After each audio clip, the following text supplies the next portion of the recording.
Bonjour tout le monde. Dans cette vidéo, nous continuons la correction de la première série d'Algèbre 2. On est arrivé à l'exercice numéro 2. Alors, dans la première question petit a, on cherche à vérifier si F1, qui est égal à l'ensemble des Z1 des couples Z1, Z2 appartenant à C, tel que I Z1 moins Z2 est égal à 0, est un sous-espace vectoriel de C2, considéré comme espace vectoriel sur R. Alors, pour ainsi faire, on doit tout d'abord mentionner que F est un sous-ensemble de E. Ici, dans notre situation E, c'est l'ensemble C, C2, et F, c'est F1. Et on montre que 0 de E, c'est-à-dire 0 de C2, appartenant à F, donc appartenant à F1. Et deuxièmement, on montre que pour tout UV appartenant à F1, pour tout alpha bêta appartenant à R, alpha E plus bêta V appartenant à F1. Alors, on commence. On a F1 est un sous-ensemble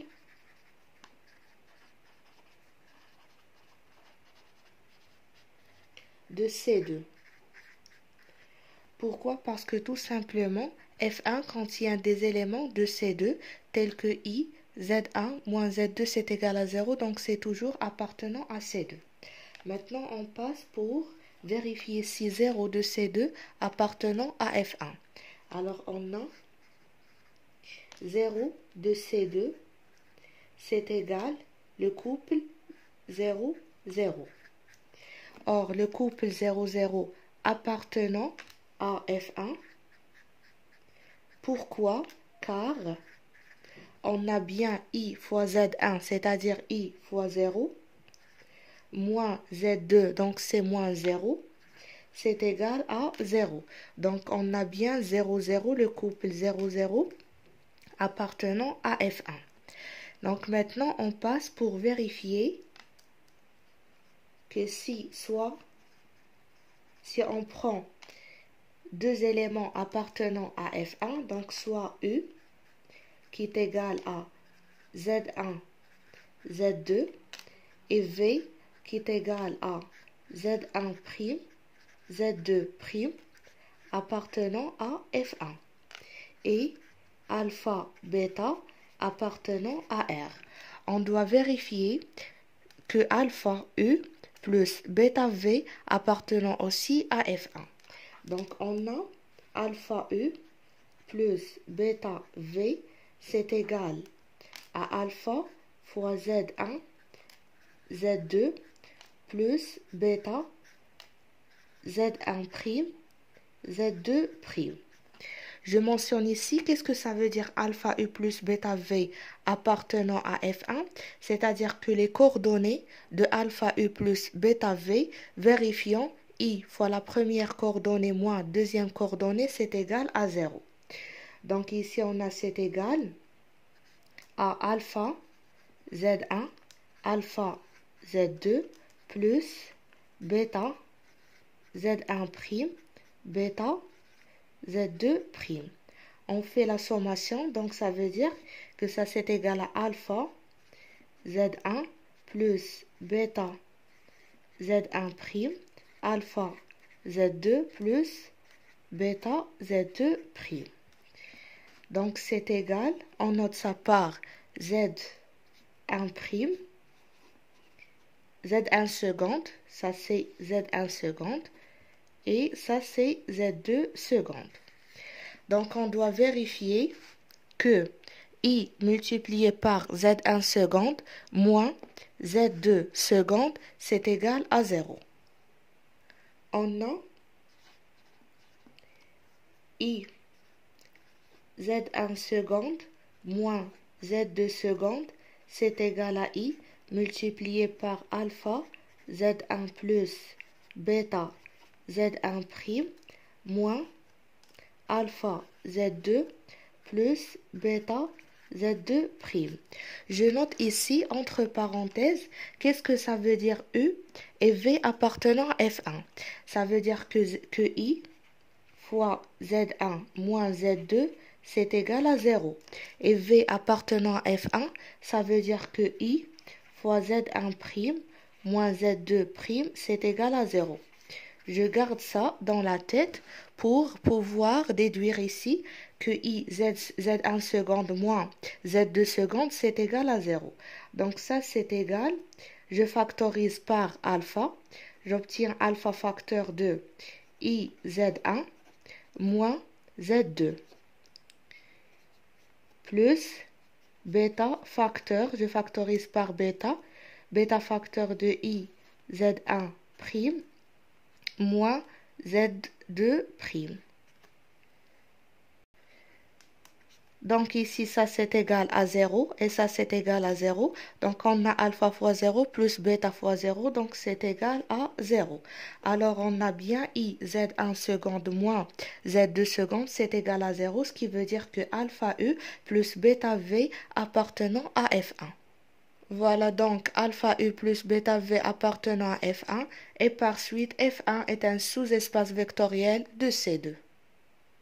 Pour la deuxième question, c'est la même question, mais maintenant on a F2, c'est l'ensemble des triplets Z1, Z2, Z3 appartenant à C3,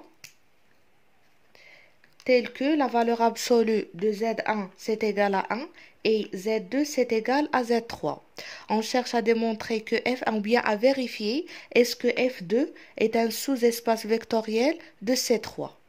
Alors on commence, on a bien F2 est un sous-ensemble de C3.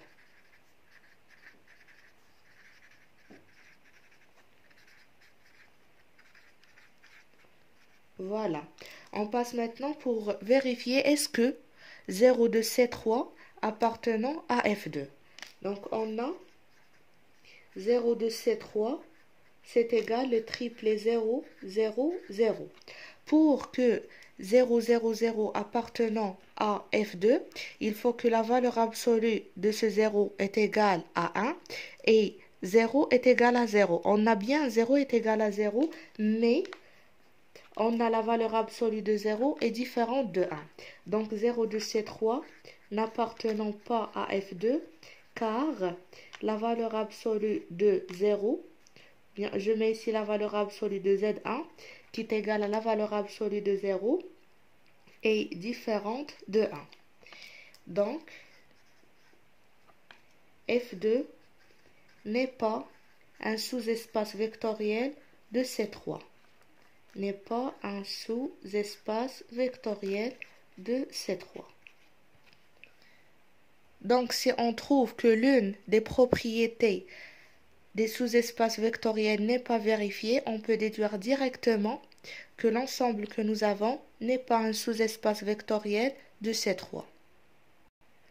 Dans la troisième question, c'est la même question, mais on a changé l'espace F3 et l'espace R de X. Ici, on cherche à vérifier est-ce que F3, qui est égal à l'ensemble des polynômes tels que P de 1 c'est égal à 0, est un sous-espace vectoriel de R de X. Alors tout d'abord, on a bien F3 est un sous-ensemble de R de X. On a F3 est un sous-ensemble de R de X. On passe maintenant pour vérifier est-ce que 0 de R de X appartenant à F3. On a bien 0 de R de X appartenant à F3. Pourquoi? Car 0 de R de X, c'est 0 de X. C'est égal à 0. Et pour que ça appartenant à F3, il faut que 0 de 1, c'est égal à 0. Donc on a 0 de X déjà, c'est égal à 0. Donc plus particulièrement, 0 de 1, c'est égal à 0.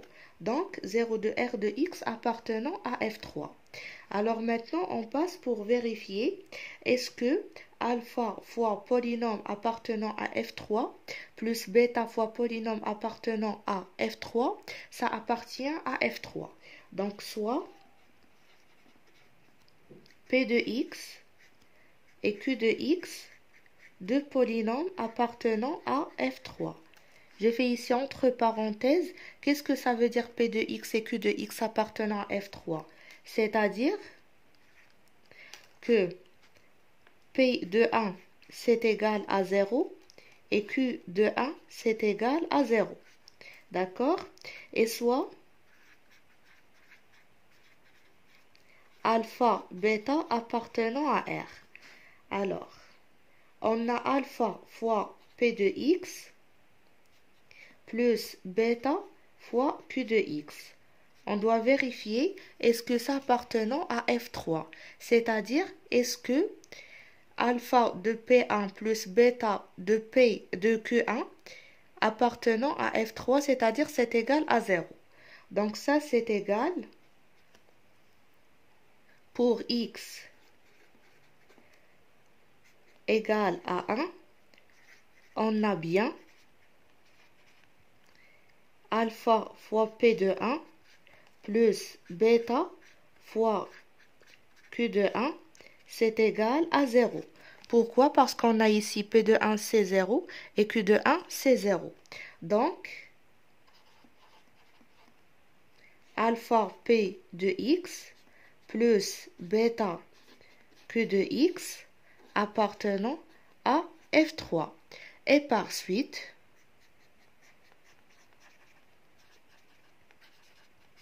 F3 est un sous-espace vectoriel de Rx.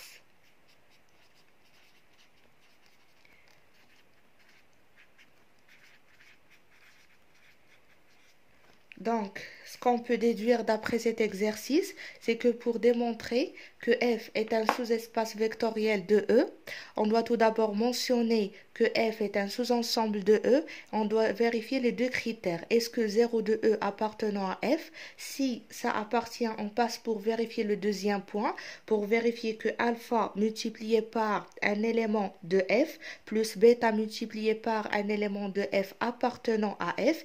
Et si on arrive, ou bien si on trouve que 0 de E n'appartenant pas à F, donc on peut déduire directement dès le départ que F n'est pas un sous-espace vectoriel. Mais ici, on arrive à vérifier les deux critères. Dans cette situation, on peut déduire que F est un sous-espace vectoriel de E.